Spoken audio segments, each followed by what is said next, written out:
여러분 안녕하세요. 김동호입니다. 오늘도 우리 날마다 기막힌 새벽 나와주신 여러분 감사합니다. 오늘은 창세기 1장 26절에서 28절, 창세기 1장 26절에서 28절 말씀입니다. 하나님이 가라사대 우리의 형상을 따라 우리의 모양대로 우리가 사람을 만들고 그로 바다의 고기와 공중의 새와 육축과 온 땅과 땅에 기는 모든 것을 다스리게 하자 하시고, 하나님이 자기 형상 곧 하나님의 형상대로 사람을 창조하시되 남자와 여자를 창조하시고, 하나님이 그들에게 복을 주시며 그들에게 이르시되 생육하고 번성하여 땅에 충만하라. 땅을 정복하라. 바다의 고기와 공중의 새와 땅에 움직이는 모든 생물을 다스리라 하시니라. 아멘. 제일 마지막 날에 하나님이 사람을 창조하셨습니다. 우리 사람을 마지막 날에 창조하신 까닭이 무엇일까요? 저는 그것이 매우 중요한 일이라고 생각하는데요. 그것은 인간을 창조하기 이전에 모든 창조 행위의 목적이 인간이었다는 뜻이 아닐까, 저는 그렇게 해석을 했습니다. 그래서 제가 우리 날개사 하면서도 그런 표현을 썼는데, 다 넣어주려고 만들었어. 이게 제가 창세기를 읽으면서 느끼는 하나님의 마음이었습니다. 넣어주려고 만들었지. 그래서 우리 인간을 위해서 해와 달과 별, 또 이 물, 공기, 모든 식물, 동물 이런 것들을 다 우리 인간을 위해서 하나님이 창조하셨다. 그 창조의 목적과 중심이 하나님이 아니라 우리 인간이에요. 하나님은 창조의 주체시고 창조의 목적은 우리 인간을 위해서 하나님이 이 세계를 창조하셨다, 이렇게 생각했을 때 하나님이 우리를 얼마나 사랑하시는가를 새삼 느낄 수 있습니다. 하나님의 사랑을 느낄 수 있는 가장 큰 사건은 십자가 사건이죠. 하나님이 세상을 이처럼 사랑하사 독생자를 주셨으니, 그리고 그에 못지않은 사건은 천지 창조 사건이라고 저는 생각해요. 하나님이 해와 달과 별 천지 만물을 창조하신 것을 들여다보면 하나님이 우리를 얼마나 사랑하시는가, 우리를 얼마나 귀히 여기시는가, 우리에게 얼마나 좋은 것을 주시고 싶어 하시는가 하는 하나님의 마음, 아버지의 마음을 읽을 수 있다 생각했습니다. 여러분, 창조의 목적과 중심이 우리 인간이라 그럴 때 조금 당황할런지도 몰라요. 우리는 창조의 중심과 목적도 하나님이어야 한다 하는 생각이 들기 때문이죠. 여러분, 우리 삶의 목적과 중심은 하나님이어야 해요. 그러나 하나님의 삶의 중심과 목적은 우리예요. 왜요? 서로 사랑하는 관계이기 때문이에요. 부모와 자식의 관계, 사랑이기 때문에 사랑하는 부모는 자신의 삶을 목적으로 삼지 않아요. 결혼하기 전에는, 독신으로 살 때는 삶의 목적이 나일 수 있죠. 나를 위해서. 그러나 결혼하여 자식을 낳으면 즉시 바뀌어요. 모든 하는 행위의 목적이 자식이에요. 그게 사랑이잖아요. 하나님이 우리를 당신의 형상으로 창조하셨다라고 하는 것은 당신의 자녀로 창조하셨다는 거거든요. 자기를 닮은, 자기와 똑같은 자기의 자녀로 창조하셔서 천지 만물도 다 사랑하시지만 그것들을 사랑하는 것과 우리 사람을 사랑하는 것과는 차원이 다른 것이죠. 차원이 다른 것이에요. 제가 짐승들 참 좋아하잖아요. 개 이름에도 다 김씨 붙이고 고양이 이름에도 김씨를 붙이고 이제 그랬는데, 아무리 제가 개 고양이를 좋아한다 한들 제 자식을 사랑하는 것과 비교할 수 있겠습니까? 그건 감히 비교할 수가 없죠. 저는 하나님의 사람 창조와 사람 사랑이 그와 같다라고 생각을 했습니다. 하나님의 형상을 따라 우리가 사람을 만들었다, 하나님이 이렇게 말씀하셨을 때 하나님의 형상, 그걸 이마고 데이, image of God라고 해서 이마고 데이라고 그럽니다. 하나님의 형상은 무엇일까? 저는 외형도 하나님 닮지 않았을까 생각을 해요. 왜요? 사랑하면 나 닮기를 원하거든요. 여러분, 저희 자녀들은 보면 구석구석에 제 모습이 있어요. 어떤 때는 웃는 모습, 말하는 모습, 행동하는 것 속에도 언뜻 내 모습이 보이거든요. 여러분, 그게 얼마나 마음 좋고 행복한지 모릅니다. 어린 손주들 속에도 있거든요. 또 엄마, 아빠를 또 닮은 구석이 있잖아요. 우리 애들 길러보면 저 아빠들이 어렸을 때 했던 행동들이 나오더라고요. 그게 부모의 가장 큰 기쁨이잖아요. 그래서 뭐 옛날 우리 학교에서 배운 어느 소설에 발가락이 닮았다라고 하는 뭐 소설이 있는데, 여러분 오직 닮지 않았으면 발가락 닮은 거 가지고 기뻐하겠습니까? 하나님은 우리가 모양까지라도, 겉모양까지라도 당신 닮기를 원하셨을 거예요.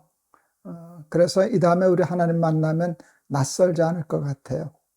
그런데 정말 더 중요한 임하고 대의 하나님의 형상은, 여러분, 저는 그냥 외형도 외형이지만 내면이라고 생각합니다. 하나님의 생각, 하나님의 마음, 그리고 하나님의 가치관, 하나님의 철학, 하나님을 인생이라고 표현할 수 없지만 하나님의 인생관, 그런 것들을 닮았다는 뜻이 더 중요하다라고 생각을 했어요. 그것이 하나님의 영이거든요. 하나님의 영. 여러분, 하나님이 인간을 창조하실 때, 이제 나중에 또 한 번 반복되어 나오겠습니다만은, 진흙으로 모양을 빚고 코에다 생기를 불어넣으셨다 그러셨거든요. 여러분, 그 생기를 루아하, 히브리어로, 또 헬라어로 푸뉴마라고 그런다고 그러더라고요. 여러분, 그 뜻은 그 하나님의 영인데요. 그 하나님의 영은 입김이 아니에요. 바람 불어서 풍선처럼 인간을 빚으셨다는 뜻이 아니에요. 그것은 하나님의 영이에요.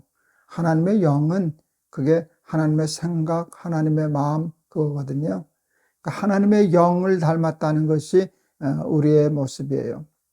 우리가 범죄함으로 말미암아 그 하나님의 영을 깨트렸어요. 가치관이 바뀌었어요. 삶의 마인드가 바뀌었어요. 그래서 사람이 물과 성령으로 거듭나지 아니하면 하나님 나라에 갈 수 없다라고 했을 때, 성령으로 거듭남, 그것은 하나님의 영으로 다시 창조받는 것을 의미하는 것이 아니겠습니까? 그래서 하나님의 영이 굉장히 중요한데, 그래서 성경에 보면 그리스도의 영이 없으면 그리스도의 사람이 아니니라, 그런 말씀을 했잖아요.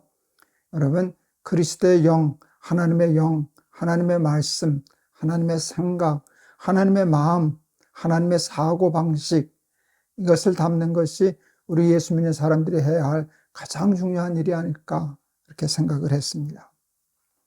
하나님은 인간을 창조하시고 당신의 모양으로 창조하시고 땅을 정복하고 다스리라 라는 말씀, 명령을 하셔요. 땅을 정복하라. 그리고 이 모든 것들을 다스리라. 여러분, 타락한 인간이 생각하는 정복과 다스림의 개념이 하나님이 창세기 본래 말씀하신 정복과 다스림의 개념과 전혀 달라요.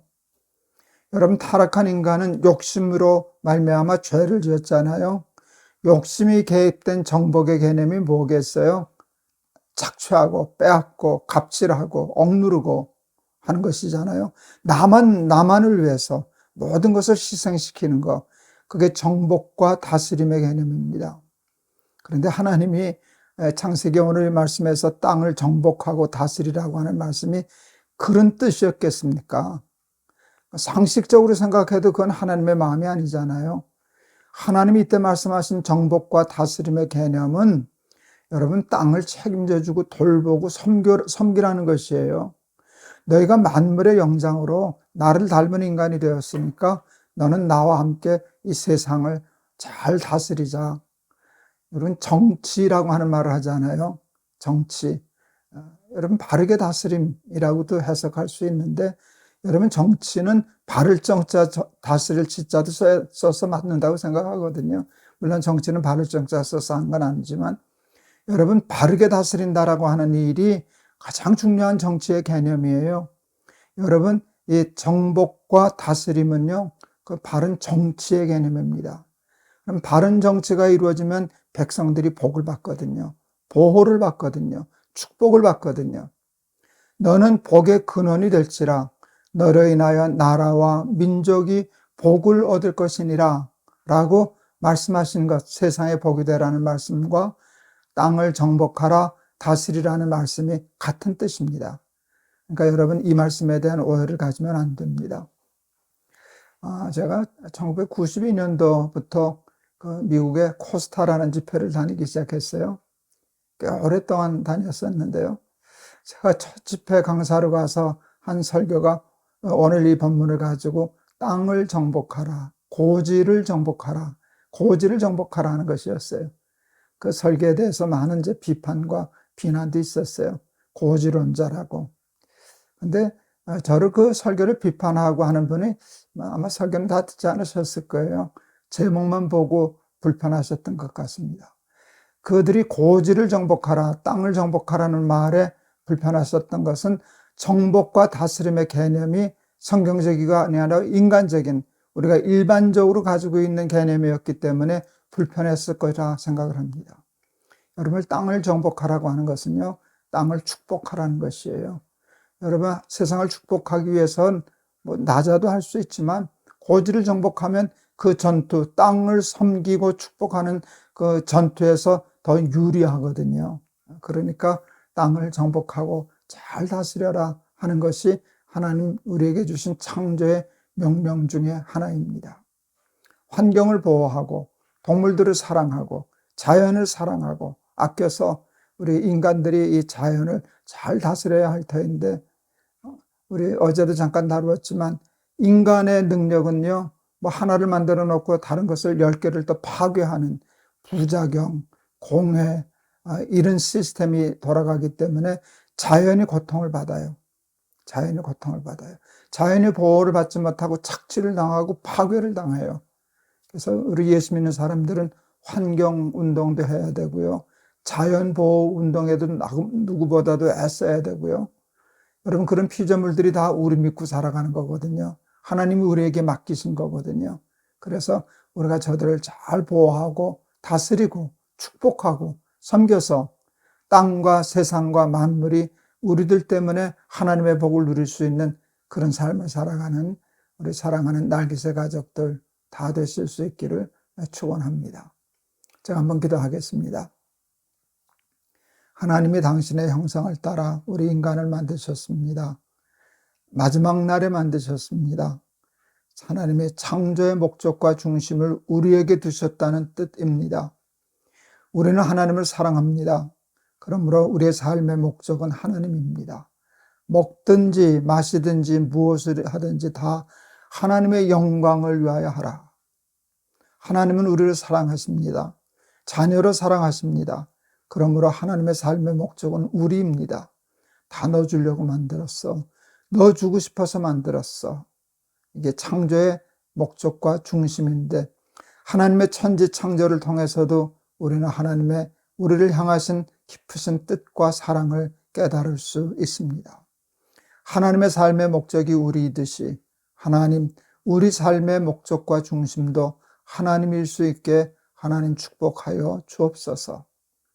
땅을 정복하고 다스리라. 여러분, 이 정복과 다스림의 개념이 우리와 다르다는 것 하나님 깨닫게 하여 주시옵소서. 세상의 정복과 다스림은 욕심으로 말미암아 타락한 죄가 만영한 세상의 정복의 개념은 빼앗음, 착취, 갑질하는 것, 상대방을 약한 동물들을 괴롭히고 착취하는 것인데, 하나님의 정복의 개념은 그런 게 아닙니다. 자연을 보호하고 저들을 보살피고 저들을 축복하고 저들을 잘 다스려 바르게 정치하라 하는 뜻인데, 그런 책임을, 세상에 대한 책임을 잘 감당하는 우리 날기새 가족들 다 되게 하옵소서. 예수 그리스도의 이름을 받들어 기도하옵나이다. 아멘. 우리는 새벽마다 날기새 하지 않습니까? 날기새는 하나님의 말씀을 우리 늘 배우는 거거든요. 하나님의 말씀은 하나님의 영입니다. 그러니까 이 날기새가 하나님의 창조 행위와 같습니다. 푸뉴마, 루아하, 이 말씀을 통해서 하나님의 혼, 하나님의 영을 공급받습니다. 그래서 우리 속에는 그리스도의 영이 존재하게 되고, 그렇게 되면 그리스도의 사람이 되는 것인데, 하나님의 영으로 말미암아 모든 외형과 내면이 다 하나님 닮은, 그리고 세상을 축복하는 하나님의 자녀들이 다 되실 수 있기를 축복합니다. 여러분 감사합니다. 내일 또 뵙겠습니다. 여러분 사랑합니다.